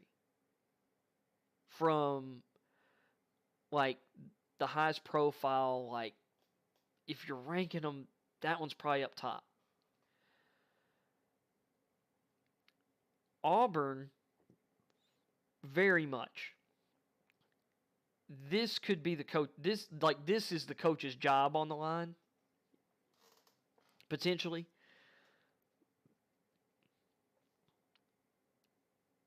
You've got TJ Finley, who's in-house, transferred there last year, had some flashes. I'm not in love with him, though. He's got great tools, but I'm not in love with him. You've got Zach Calzada, who just transferred in.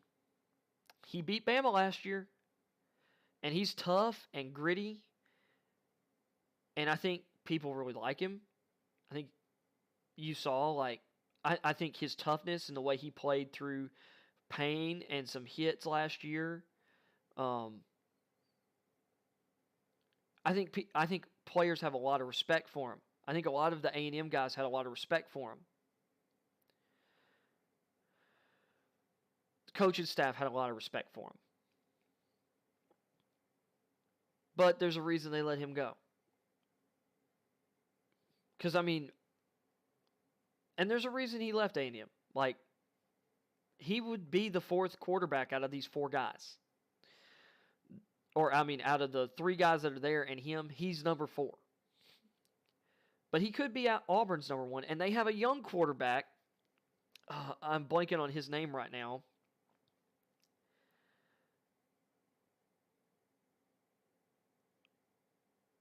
But I really think this probably and he might surprise, but I think this comes down to Finley and Calzada. And I just really believe that I think Calzada is going to win that job at Auburn. That might not mean much, though. We'll see if Harsin and this new coaching staff what they can salvage of like a rough offseason and kind of a flat end of the season. And, I mean, there's talk of a quarterback battle in South Carolina. I think Spencer Rattler wins that. I think some other schools that I've heard, well,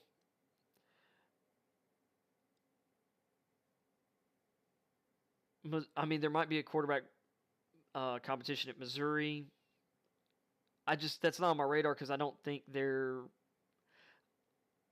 and they had a good recruiting class this year. I don't believe in the Missouri program that much. I think they're between South Carolina and Vanderbilt in the pecking order in the SEC. So, sorry to Missouri fans. That does not mean they won't be a competitive team this year, but not really. I'm just not that interested.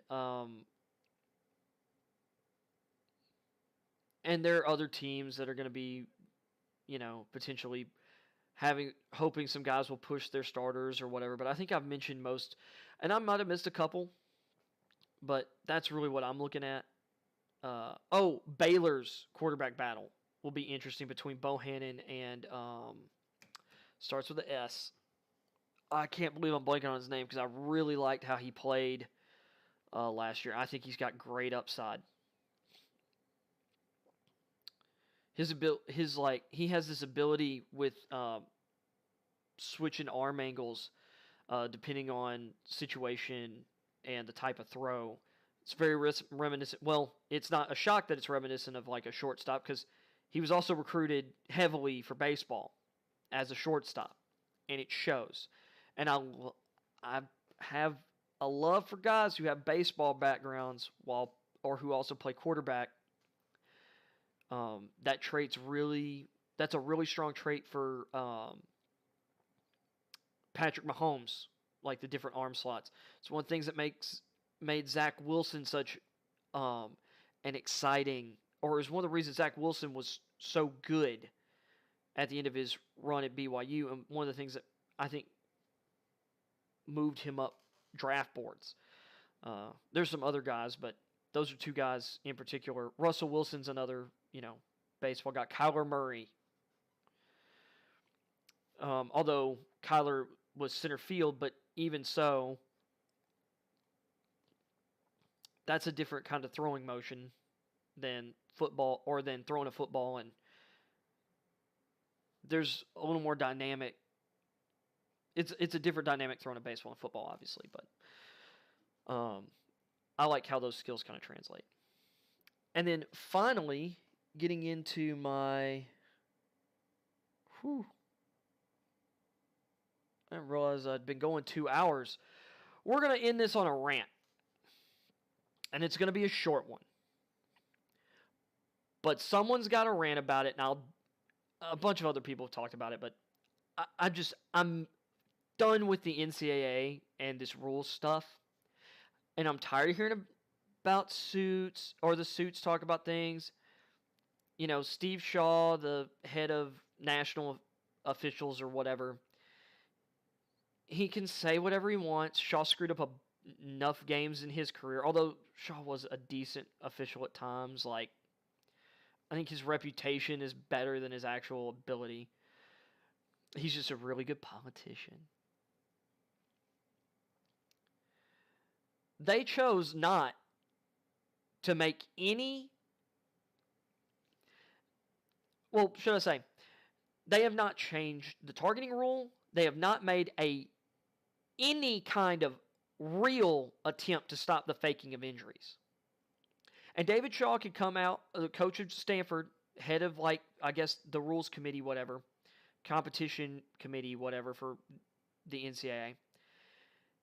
He can make the languid, non-speak, just, I'm going to throw a bunch of words together, but they don't really mean anything other than we're not doing anything because we're a bunch of cowards and we're lazy and we don't want to do anything.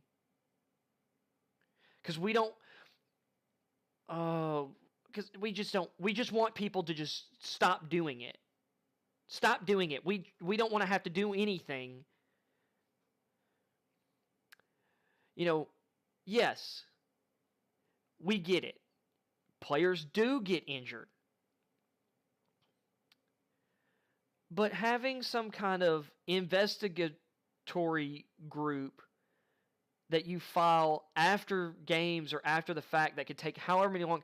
Look at how long some of these stupid investigations the NCAA is doing into recruiting violations and stuff that are dragging out. It's been over a year for Tennessee. It's been over a year for there's another team. This stuff just drags out too long. If you've got evidence, make the dang decision already. There's not going to be really any recourse. Oh, I bet you're going to find some schools. Oh, you might take away a couple scholarships. Great, you're penalizing players. That's a great decision there. No, there should be penalties for guys just faking injuries, and you can catch it. You can put a guy in the booth. You can put guys in the booth, watching the sidelines, watching players. This is the problem. We can do a better job of officiating by putting more people on this kind of stuff. And you know what? Maybe behind the scenes, the NCAA has decided that they're going to go through some footage of this year, and that would take some time. They're going to put people watching games.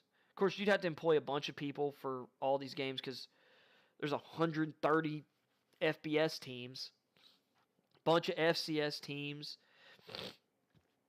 But the injury faking's got to stop. This has got to stop. This is damaging to the integrity of the game. And they could talk about integrity of the game and taking care of injured players, whatever. It is frustrating to the fans. It's frustrating to the players. It's frustrating to everyone involved that this is a thing. And I'm not just saying this as a Tennessee fan because Ole Miss did it to us. I saw where one of our linemen did that as well. And our fan base was pissed because we were upset about it happening to us. Fans are upset about their own teams doing it. Well, except for Ole Miss fans. Because Ole Miss fans are trash. They defend Lane Kiffin, who is a trash human, and he shows it every day. I get it. He's your coach. There's some things, I get it. But Ole Miss fans are turning into Lane Kiffin on social media. And if that's the kind of person you want to be, you're trash.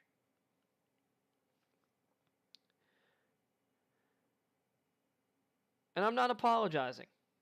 Not apologizing for that opinion.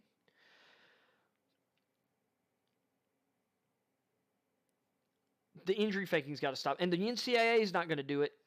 So, in my opinion, the only way that's going to be done, or at least this year, is if player fakes an injury, is if other players go and they target them. Not with headshots. But you want to fake a leg injury? You want to go down and, it's your ankle, but then you're on the ground and you're reaching at your lower back? Or you're the Ole Miss player who goes down reaching for and grabbing one leg, and then the trainer comes out and is working on the other leg. You're moving just fine to the sideline and you drop down. Players need to take note of that. And by the way, it's defensive players doing this. It's not offensive players. Offensive players aren't faking injuries.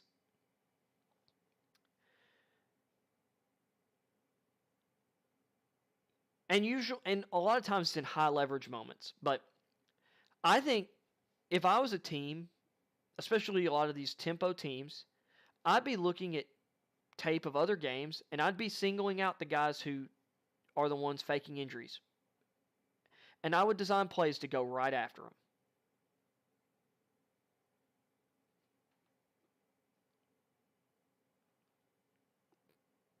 It's just that's what I would do.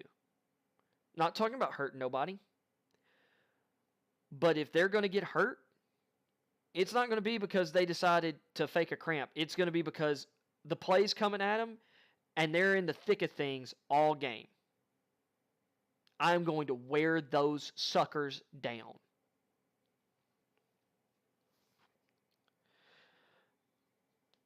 I mean, it's pathetic. And any player that's faking an injury, they're pathetic. They're a loser.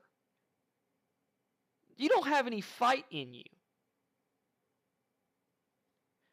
You have it. I mean, I don't know how any competitor can do stuff like that. It's cheap. It's just weak. It is weak and pathetic. And the media, and that's what the media needs to do. Oh, the coaches might game the system, but you start criticizing these players and you start going after them for it, they'll stop. They will. Because none of them want to be talked about as weak. It's why at the NBA level, for the most part, you don't see like the lower tier players flopping. The only people flopping the NBA are the stars. Because they get praised regardless.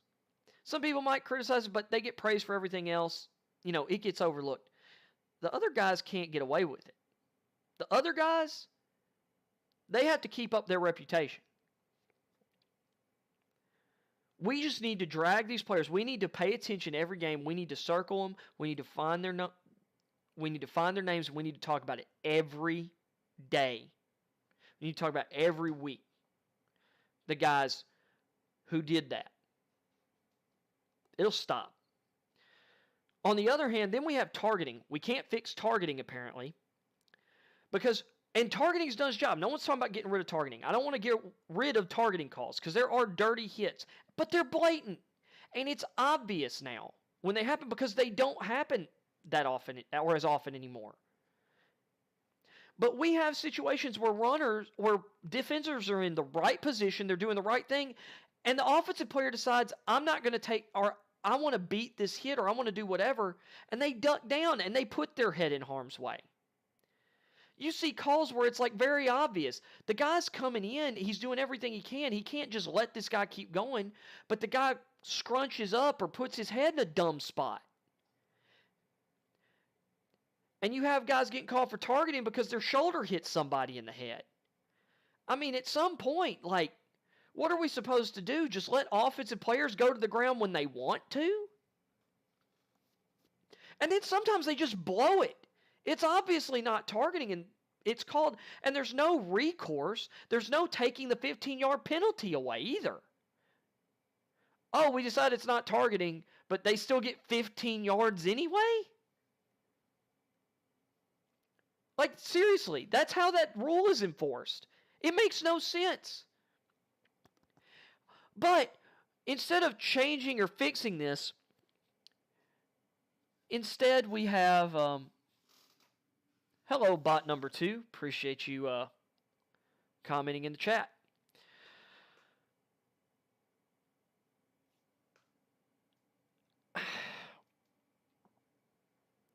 It frustrates me to no end that this is the response we get for targeting is, well, we're going to put in a mechanism where after the game and after it's already been assessed, you could get the first half of the next game back if a mistake was made. So you lose if you if it happens in the second half of a game, you can appeal it to get the first half of the next game back. That's not fixing anything. And this is the thing with the NCAA, because all the lawyers, some legal people have said, well, if we do this, then it'll look like a mistake was made. We'll lose all this progress. Players will start doing it. It's like, no, they won't. They're already learning. They're already learning. They've already learned. The targeting rule has been a success at what it was intended to curb. Now we need to make it a success for the future of not being broken and getting things wrong. We've got to do stuff right. We have to implement things right. If things are not implemented correctly, they're going to be a negative drag on the sport. And there's been a bunch of stuff in recent years that have been a negative drag on the sport. And right now, officiating is so bad. And we're not doing anything to address that either. We're not doing anything to address the officiating either. So, with that being said, it's 9 o'clock. I'm going to get off of here. Probably won't stream tomorrow. It's nice to have Saturday off. Maybe I do. Maybe I don't. Depends on what's going on. I will be back Monday. And please follow me if you're wanting updates. Twitter, at HunterK13. The H and the K are capital. Eventually, I'm going to have a graphic that has that up there. I usually I'm trying to put out a tweet. I put out a tweet when I go live automatically. I try to put out a tweet during the day. Although I will say I talk about more than just sports on my Twitter. But thinking about curbing that, just not necessarily professional, or for this, but just in general, kind of wanting to, I don't know, I'm just kind of checking out of the world at the moment. Because we live in a clown world at this point. But, please, follow me on there. And if you like the show, please hit like. Helps the channel. Please subscribe and hit that notification bell. And flip it to all so you always get notified when I go live. And so you have somewhere easy to go to in your subscription feed to find my stuff after the fact. If you don't watch it live, or you like to just watch stuff when you want to, or listen to stuff when you want to. That being said, this has been BlindEyeLive. I will catch y'all